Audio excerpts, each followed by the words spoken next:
तो कल हम लोगों ने जितना पढ़ा था उसके बाद से आज हम वापस स्टार्ट करेंगे। ठीक है, तो चलिए, हम लोगों को पढ़ना है KP model, that is the क्रोनिंग Penney model. ठीक है ना। क्रोनिंग पेनी मॉडल पढ़ते वक्त हम लोगों ने कल एक चीज निकाली थी, और वो चीज ये थी कि उसकी बेसिक इक्वेशन, क्रोनिंग पेनी इक्वेशन की बेसिक इक्वेशन हम लोग बात करेंगे आज। ठीक है ना। और उसका हमें डिस्क्रिप्शन लिखना है उस इक्वेशन का, कि वो डिस्क्रिप्शन क्या होगा उस क्रोनिंग पेनी मॉडल की इक्वेशन का। वो डिस्क्रिप्शन आपके एग्जाम में आता है। तो कल जितना काम किया था अपन लोगों ने, उसके आगे वाला काम हम आज करने वाले हैं। ठीक है ना। अब देखो फटाफट से क्या करने वाले हैं हम लोग। सो इसको तो कर दो साइड में। सुपर कंडक्टिविटी वाली स्लाइड तो रोज ही आती है बेचारी की। ठीक है ना। अब आगे देखो, कल जो हम लोगों ने किया था इक्वेशन वो ये थी, इसका हमें आज लिखना है explanation. P sine alpha A upon alpha A plus cos alpha A is equal to cos K A. इसको हम करेंगे explain. So in the above equation, कुछ एक्सप्लेनेशन तो हम लोग कल कर चुके थे और कुछ आज करेंगे। So in above equation,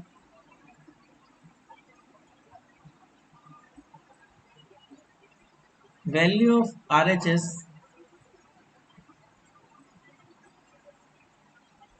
value of RHS is varying from, is varying from -1 to +1, -1 to +1। और ये आपको दिख भी रहा होगा, ये जो कोस होता है ना, कोस का वैल्यू -1 से +1 के बीच में वेरी करता है। सो LHS must be, LHS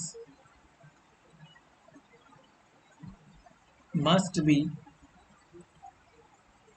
vary from, LHS must be vary from -1 to +1। तो ये भी -1 से +1 वेरी करना चाहिए। द वैल्यू ऑफ अल्फा ए, अब इसके लिए करना ये पड़ेगा आपको, the value of alpha A for which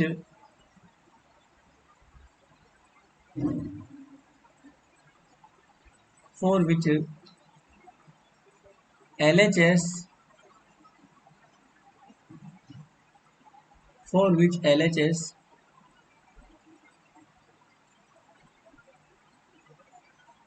varies from, varies from -1 to +1। तो अल्फा ए की वो वैल्यू जिनके लिए आपका LHS -1 से +1 वेरी कर सकता है, क्योंकि LHS के अंदर तो अल्फा ए ही तो है बेचारा, इज कॉल्ड अलाउड वैल्यू। तो जिन वैल्यूज पर ये इक्वेशन सेटिस्फाई करेगी, उन वैल्यू को हम लोग क्या बोल देंगे, इज कॉल्ड अलाउड वैल्यू। मतलब वो वैलिड होगी, वैल्यू अलाउड होगी। तो वो अलाउड वैल्यूज कहलाती है, वो सिंपली क्या कहलाती है, अलाउड वैल्यूज कहलाती है। And the value of alpha A, and the value of alpha A, मतलब जिन अल्फा ए की वैल्यू के लिए आपका LHS -a से -1 से +1 वेरी नहीं करता है, वो कहलाती है फॉरबिडन वैल्यू, है ना। And the value of alpha A for which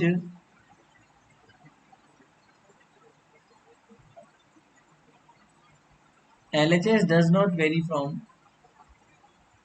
LHS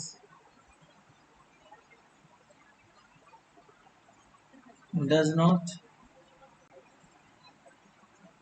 very from -1 to +1, तो जिनके लिए वेरी नहीं करता इज कॉल्ड, मतलब वो वैल्यू होगी नहीं एक्चुअली में, अगर वेरी नहीं करेगा तो वो वैल्यू होगी नहीं एक्चुअली में, ठीक है।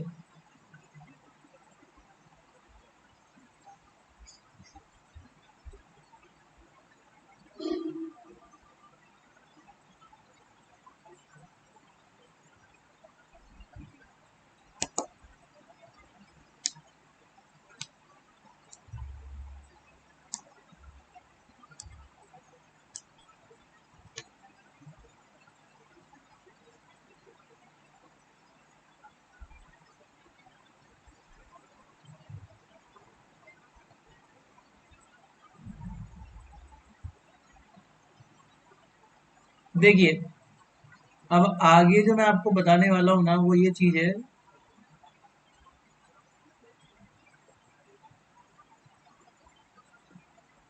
तो आगे देखो हम लोग कर क्या रहे हैं।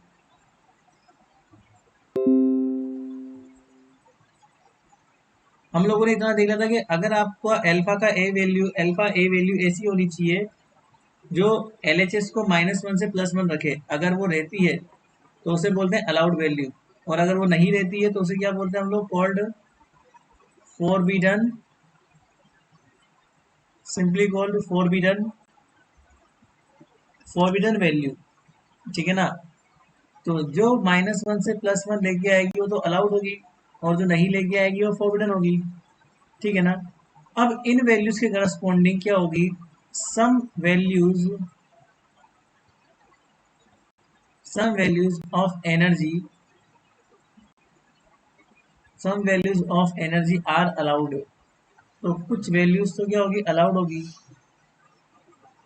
Are allowed, that is called acceptable, acceptable, या फिर इन्हें बोल देंगे पॉसिबल वैल्यूज, या तो एक्सेप्टेबल या बोल दो, या फिर क्या बोल दो, पॉसिबल वैल्यूज बोल दो, at which electron are found, electron are found said to be, तो जिन वैल्यूज पर इलेक्ट्रॉन फाउंड होते हैं या जिन वैल्यूज पर LHS की वैल्यू -1 से +1 आती है उन्हें हम क्या बोलते हैं, अलाउड एनर्जी बैंड, क्या बोलते हैं, said to be allowed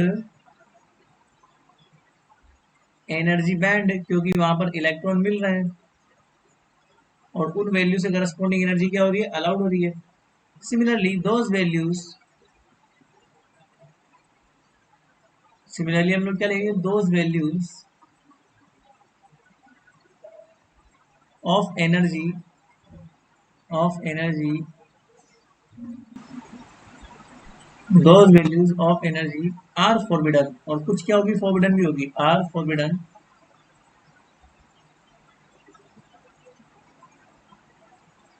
at which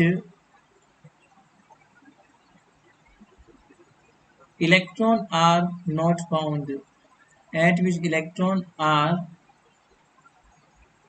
not found, तो जिन वैल्यूज पर इलेक्ट्रॉन फाउंड नहीं होंगे उन्हें हम क्या बोल देंगे, said to be forbidden band, उन्हें हम क्या बोल देंगे, forbidden बैंड बोल देंगे, are said to be forbidden band, normally से हम क्या बोल सकते हैं, forbidden बैंड बोल सकते हैं, ठीक है ना। अब आगे देखो, अगर मैं डायग्राम बनाऊं जिसे हम बोलते हैं डिस्पर्जन कर्व, मैंने आपको पहले ही कहा था सॉलिड के अंदर डिस्पर्जन कर्व के बिना कुछ भी पॉसिबल नहीं है, तो आपको डिस्पर्जन कर्व तो याद होना ही चाहिए। अब डिस्पर्जन कर्व क्या होता है वो समझो आप लोग, ओमेगा और के में बनाया गया कर्व क्या कहलाता है, डिस्पर्जन कर्व कहलाता है। सो ये हमारे पास मान लो ओमेगा है और ये हमारे पास मान लो के है,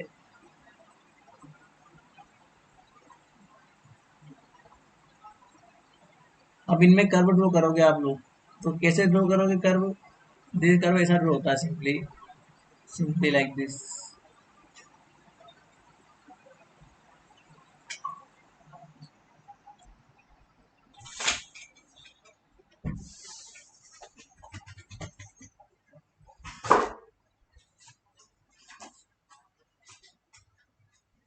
ठीक है, ऐसा कर्व ड्रॉ होगा।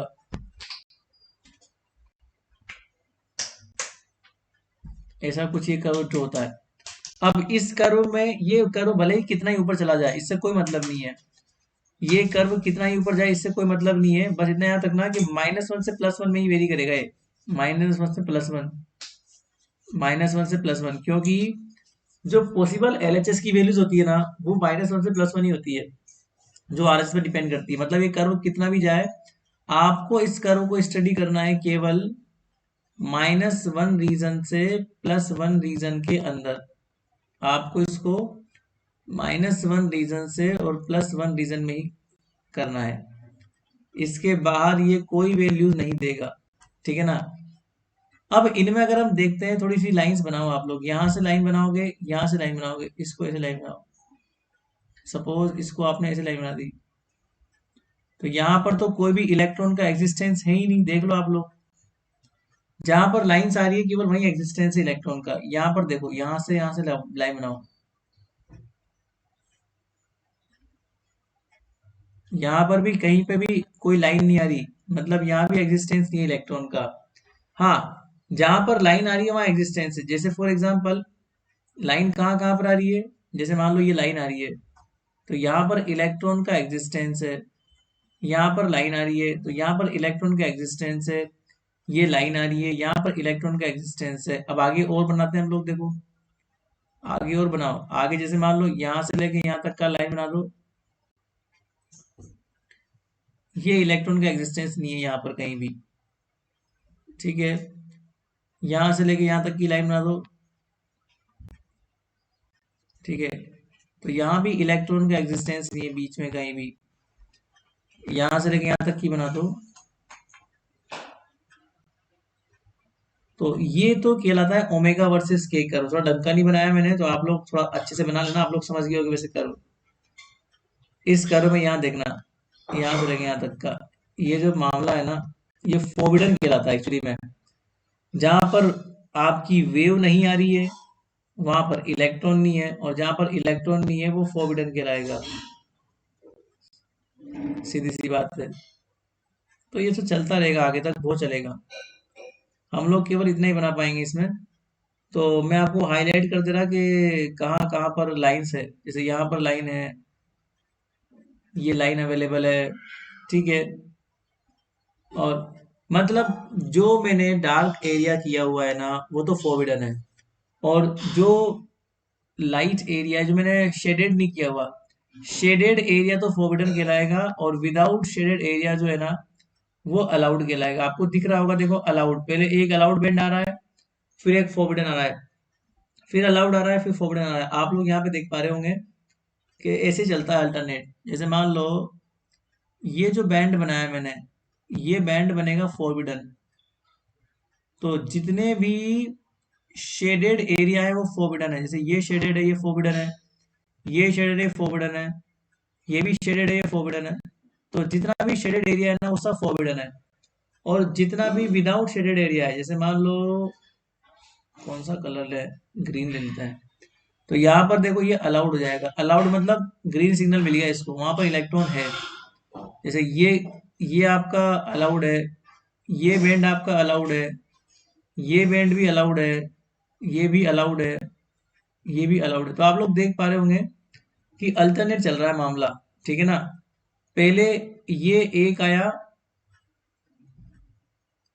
फोर्बिडन, फिर आया फोर्बिडन, फिर आया फोर्बिडन, फिर आया फोर्बिडन, फिर फोर्बिडन, फोर्बिडन। हर फोर्बिडन बैंड के बीच में आपके मिल रहे हैं अलाउड बैंड। ये आप लोग देखो यहाँ पे, ये देखो, ये फोर्बिडन, तो ये बीच में अलाउड आ गया, ये बीच में अलाउड आ गया, ये बीच में अलाउड आ गया। तो एक फोर्बिडन एक अलाउड, एक फोर्बिडन एक अलाउड, ऐसे चलता है मामला। तो ये डिस्पर्जन कर्व बनता है हमारे पास सिंपली लाइक दिस। अब इस कर्व को मैं नीचे एक्सप्लेन करूंगा आपके लिए, तो नीचे आ जाओ। डिस्पर्जन कर्व का एक्सप्लेनेशन सिंपल सा है, वैसे हम लोग ऊपर कर चुके एक्सप्लेनेशन, बार बार दिक्कत नहीं आएगी आपको। तो एक्सप्लेनेशन करो इसका आप लोग, ठीक है। तो करो एक्सप्लेन। तो इस कर्व में जो पहली चीज समझ वो है, as the value of alpha increases, as the value of alpha increases, ठीक है। Energy of electron also increases, क्योंकि अल्फा किस पर डिपेंड करता है, alpha depends on the energy. Value याद करो अल्फा की, energy of electron also increases, so width of allowed band increases. इसका मतलब सो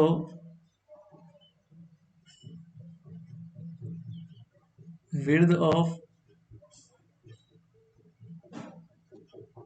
allowed band also increases.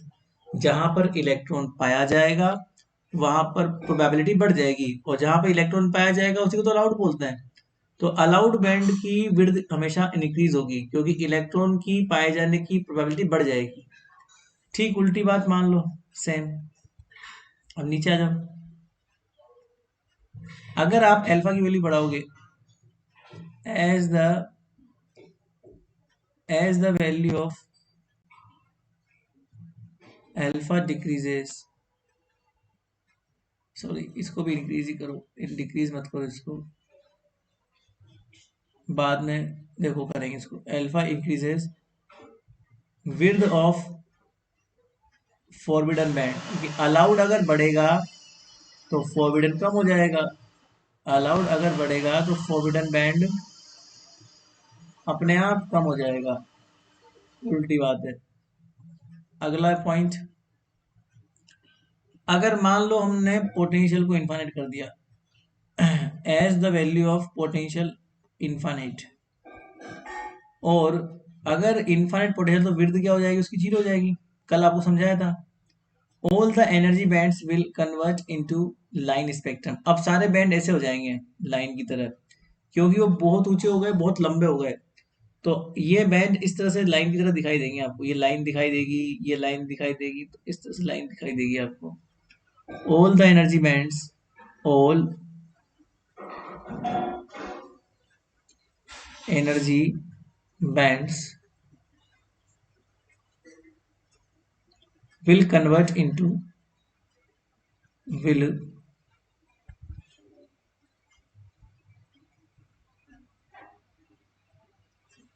convert into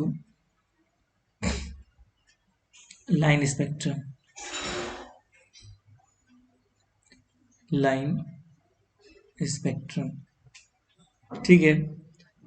Now we know in the periodic potential, we know in periodic potential जिसके अंदर हम लोग काम कर रहे हैं, क्योंकि केबी मॉडल जो होता है ना वो पीरियोडिक पोटेंशियल के अंदर ही काम करता है। In periodic potential the number of states, the number of state और वेव फंक्शन, देखो जितने इलेक्ट्रॉन होंगे ना उतने ही उनकी स्टेट होगी, और उतने ही हर एक इलेक्ट्रॉन का अपना अपना वेव फंक्शन होगा। So the number of electron और number of wave function is equal to the number of is equal to the number of available unit cell, number of available unit cell, मतलब एक unit cell में एक electron रहेगा, ऐसा अपन मानते हैं। Unit cell का मतलब होता है सबसे छोटी इकाई, इसी क्रिस्टल की सबसे छोटी इकाई। अब जैसे मान लो ये एक कमरा है, ये आपका क्रिस्टल है, ये क्रिस्टल जिनसे मिलके बना होता है ना वो यूनिट सेल कहलाता है। जैसे मान लो ये यूनिट सेल हुआ, ये यूनिट सेल हुआ, ये यूनिट सेल हुआ, ऐसे क्रिस्टल के अंदर n number of unit cell होते हैं। तो हम ऐसा मान लेते हैं कि एक यूनिट सेल में एक इलेक्ट्रॉन निवास करता है, तो जितने इलेक्ट्रॉन उसके उतने वेव फंक्शन, और जितने वेव फंक्शन उसके क्या बोलते हैं उतने यूनिट सेल, ऐसे अपन मान लेते हैं, ठीक है ना।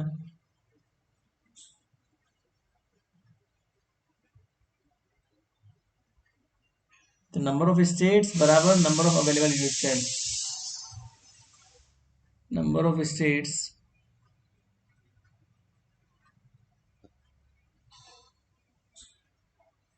या नंबर ऑफ वेव फंक्शन बराबर number of available unit cell, number of available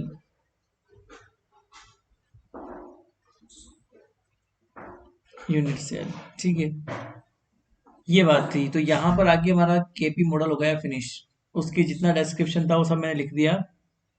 ये सारी बातें के मॉडल के लिए बात करती। अब इस वाली यूनिट का सेकंड पार्ट स्टार्ट होगा। इसका फर्स्ट पार्ट खत्म हो चुका है। इसके सेकंड पार्ट के अंदर ना हम लोग पढ़ने वाले हैं इफेक्टिव मास, क्योंकि क्रिस्टल के अंदर जब इलेक्ट्रॉन मूव करता है, बैंड के अंदर जब इलेक्ट्रॉन मूव करता है, तो वो अपना पूरा कंट्रीब्यूशन नहीं दे पाता। वो अपने मास का कुछ कंट्रीब्यूशन दे पाता है। वो अपने मास का जितना कंट्रीब्यूशन देता है उसे बोलते हैं इफेक्टिव मास। और वो जितने मोमेंटम से चलता है उसको बोलते हैं क्रिस्टल मोमेंटम। तो क्रिस्टल मोमेंटम क्या होता है, इलेक्ट्रॉन कैसे चलता है, इलेक्ट्रॉन का मास क्या होता है जिसे बोलते हैं इफेक्टिव मास। तो इफेक्टिव मास क्या होता है, वो सारी बातें बैंड की फॉर्म में हम लोग है ना कल से स्टार्ट करेंगे कि इलेक्ट्रॉन कैसे कैसे काम करता है, उसका क्रिस्टल मोमेंटम क्या होता है और वो आगे कैसे बढ़ेगा। ठीक है ना। अब बताओ भाई, कोई समस्या हो तो। ठीक है ना, चलें। आज का तो इतना ही था कि केपी मॉडल खत्म हो गया आपका। अब कल से हम आगे वाला स्टार्ट करेंगे। इस यूनिट का नेक्स्ट पार्ट कल से स्टार्ट करेंगे हम लोग। ठीक है, नंबर 20। Okay, bye bye.